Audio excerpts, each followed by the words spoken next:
Hai semua dan selamat datang ke sesi penerangan kita kali ini. Okey, cuba jujur dengan saya. Bila dengar perkataan muflis atau bankrupt, mesti kita terus terbayang toke-toke bisnes besar yang jatuh terjelepuk kan? Tapi realiti pada tahun 2024 di Malaysia ni berbeza sama sekali dan agak mengejutkan. Apa yang kita nampak sekarang ni ialah satu trend yang sangat merisaukan di mana golongan belia, orang muda macam kita yang baru nak kenal hidup, ramai yang dah tersungkur ke kancah kebangkrapan. So, dalam penerangan hari ini, kita akan tengok data yang sebenar dan kita nak bongkar perangkap-perangkap tersembunyi yang sentiasa menjerat ramai orang setiap hari. Okey, jom kita terus tengok apa yang kita akan cover hari ini. Kita mulakan dengan memahami krisis muflis 2024, kemudian kita akan selidik 3 perangkap utama: pinjaman peribadi, kereta status dan risiko penjamin.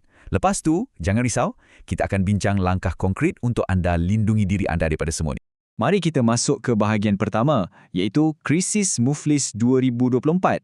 Macam yang saya cakap awal tadi, persepsi tradisional kita tentang siapa sebenarnya yang selalu muflis ni sedang berubah dengan sangat pantas. Perkara pertama yang kita perlu faham adalah memecahkan ilusi lama ni. Dulu mungkinlah kan asyik-asyik dengar CEO syarikat gulung tikar. Tapi sekarang, golongan dewasa muda dan orang awam biasa yang tiba-tiba berhadapan dengan masalah kewangan tahap kronik. Muflis ni dah jadi masalah yang duduk dalam ruang tamu rumah kita, bukan lagi setakat masalah kat bilik mesyuarat korporat je. Sekarang, apa yang paling menarik dan kalau nak diikutkan memang menakutkan adalah skalanya. 6,000. Itu adalah jumlah individu kat Malaysia yang secara rasminya diisytiharkan muflis dalam tahun 2024 sahaja. Cuba bayangkan, dalam masa setahun je, 6,000 nyawa dan keluarga terjejas teruk sebab beban hutang yang langsung tak tertanggung. Ini bukan nombor yang kecil tahu. Dan angka seterusnya ni memang boleh buat kita mengeluh. Daripada 6,000 kes tu, lebih 800 daripadanya adalah belia yang berumur 34 tahun dan ke bawah. Ini adalah golongan yang baru nak bina karya, baru nak mula keluarga, tapi rekod kewangan mereka dah ranap. So, persoalan utamanya sekarang, kat mana silapnya? Jom kita tengok suspek pertama kita, iaitu perangkap nombor 1, pinjaman peribadi. Ini memang silent killer. Cuba tengok data ni. Hampir separuh, tepatnya 46% dari semua kes muflis berpunca daripada satu benda ni je, iaitu personal loan. Ia tinggalkan punca-punca lain jauh kat belakang. So, timbul tanda tanya, macam mana instrumen kewangan yang nampak biasa ni boleh tarik orang muda jatuh bankrupt?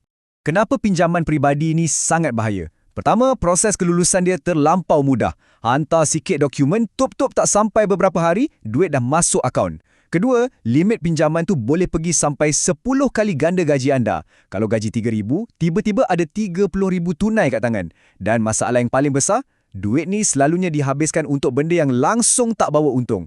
Contohnya majlis kahwin grand-grand, pergi bercuti demi konten media sosial, atau sekadar nak upgrade gaya hidup nak nampak hebat. Benda-benda ni takkan jana sebarang duit balik untuk anda pun. Dan ironinya kat sini sangat pedih. Realiti pinjaman peribadi ni, seronok pegang dan belanja duit tu kejap sangat. Duit tu mungkin lebur dalam masa sebulan, tapi hutang tu lekat mencengkam kita bertahun-tahun. Tiap-tiap bulan gaji wajib kena potong. Bila gaji makin ciput tapi kos sara hidup makin naik, lama-lama tekanan tu mencekik sampai akhirnya terpaksa angkat bendera putih. Alright, kita gerak ke perangkap kedua pula, benda yang jadi impian atau igawan ramai orang bila dapat kerja pertama, kereta status. Apa sebenarnya maksud kereta status ni? Ia adalah kereta mewah yang mana komitmen bulanannya, termasuklah insurans, minyak, tol dan maintenance, langsung tak padan dengan tahap pendapatan sebenar pemilik. Pendek kata, ia cuma ilusi kejayaan atas jalan raya yang secara diam-diam makan separuh gaji belia kita setiap bulan. Dan benda ni bagi reality check yang keras sangat pasal hakikat memiliki kereta. Kereta bukanlah aset pelaburan. Nilainya boleh jatuh mendadak sampai 50% dalam masa 5 tahun je. Anda sanggup berhutang puluhan ribu ringgit, bayar interest tinggi, semata-mata untuk benda yang makin lama nilainya makin susut. Ada satu ayat ni, bunyinya memang sedih tapi sangat betul. Bekerja semata-mata untuk membayar kereta dan bukannya kereta bekerja untuk mereka. Pernah terfikir tak, berapa ramai orang muda hari ini yang perah keringan hari-hari, habiskan usia muda semata-mata nak sara kereta. Kereta yang sepatutnya jadi alat mudahkan hidup, dah jadi macam tuan yang paksa kita kerja keras untuk maintain dia. Seterusnya, kita sampai ke perangkap ketiga. Yang ni mungkin yang paling tragis antara semua, sebab ia melibatkan anda hilang kebebasan keuangan untuk orang lain. Konsep jadi penjamin atau guarantor ni mekanismenya kejam sikit. Anda kena tanggung 100% risiko dan tanggungjawab kewangan kalau peminjam tu tak bayar. Tapi part yang paling perit, anda tak dapat 1 sen pun dari duit pinjaman tu. Anda memikul beban yang berat tapi langsung tak merasa apa-apa kelebihan. Inilah akibat bila kebaikan hati memakan diri. Pada tahun 2024, beratus-ratus individu diisytihar muflis secara sah semata-mata sebab status mereka sebagai penjamin. Bayangkan, ratusan orang yang tak buat pinjaman pun untuk diri sendiri, tak sentuh pun duit itu, tapi habis terjerumus ke alam muflis. Memanglah nak tolong kawan atau ahli keluarga tu perbuatan mulia, tapi anda tak patut bakar diri sendiri semata-mata nak hangatkan orang lain. Okey, kita dah bincang panjang lebar pasal realiti yang kelam dan berat ni. Sekarang, mari kita beralih ke penyelesaian. Macam mana anda nak perkasa diri dan elak dari semua ni berlaku? Langkah pertama, dan ini memang ubat paling mujarab untuk elak kehancuran kewangan, adalah bina dana kecemasan. Ini adalah duit backup kita, penampan tunai bila keadaan hidup jadi sukar. Dan percayalah, hidup ni memang akan sentiasa ada ujiannya. Data daripada Bank Negara ini memang mengejutkan. 61% rakyat Malaysia tak mampu nak keluarkan RM1,000 secara tunai kalau ada kecemasan. Maksudnya, bila kereta tiba-tiba rosak atau ada bil perubatan mengejut, majoriti orang kita tiada pilihan lain selain pergi meminjam duit. Tanpa tunai RM1,000 ni di tangan, mereka secara automatiknya dipaksa masuk ke dalam perangkap hutang yang kita dah sembang awal tadi.